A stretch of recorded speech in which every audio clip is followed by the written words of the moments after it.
Apple's iPad is already one of the most successful digital devices we have. So how can the company improve it? Well, I'm going to tell you. Hi, this is Walt Mossberg from the Wall Street Journal, and this week I reviewed the 5th generation of the full-sized iPad called the iPad Air. And I liked it a lot. In fact, I have to say it's the best tablet I have ever reviewed. What Apple has done with the iPad Air is they haven't done a big radical rethinking of what a tablet is. They are instead building on what has made the iPad successful, which is that it's light and thin and has long battery life. These are the things that made it take off in the first place in the spring of 2010, and they have, with this release, really tried to bolster those key qualities in addition to amping up the speed. So let me just talk about a few of the key points. There's a lot more detail in my full review in the Wall Street Journal and on WSJ.com and allthingsd.com. But here are just the key points. First, size and weight.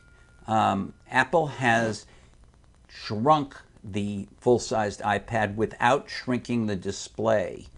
The display is still 9.7-inch Retina, very high-res display, but now it's only 1 pound in weight and very thin. They have knocked 28% off the weight and about 20% off the thickness. And it means that, at least in my case, I found that the full-sized iPad Air is much easier to hold and use for long periods of time than its predecessors. Point number 2, battery life.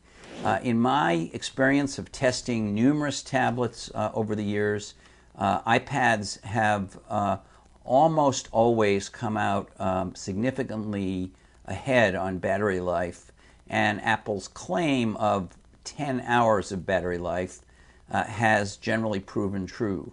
But with the iPad Air, even though it is thinner and lighter and actually has a somewhat smaller battery, they've actually, in my tests, which are pretty tough tests, exceeded their claim. And my test involves playing videos back to back until the tablet dies with the screen at 75% brightness, all the power saving stuff turned off, the Wi-Fi on, and emails coming in. And in that test, the iPad Air got the highest battery life of any tablet I have ever tested, way above Apple's claim. It got a little bit over 12 hours. So battery life is excellent on this. Third is speed. They have a new processor in the iPad Air called the A7. Apple designs it, and then it gets others to build it. The A7, Apple says, can increase the performance by up to 2 times. And in my experience testing the iPad Air, I found it to be noticeably faster than the previous models. In addition, they have upped the speed of the Wi-Fi. They've put in a second Wi-Fi antenna and some other Wi-Fi technology, and I found that my speed of connection to the internet was improved over previous iPads, and in fact, to the point where it was essentially the same as I get in my home on my laptops. Are there any downsides to this new iPad? The main one I would point out is that, like all Apple products, it is premium priced. It still starts at a base price of $499, and depending on what you do with it, it can go up to over $900.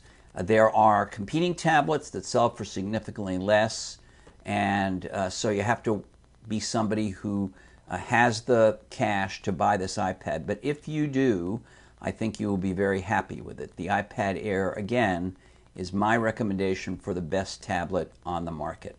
This is Walt Mossberg, and I'll see you next week.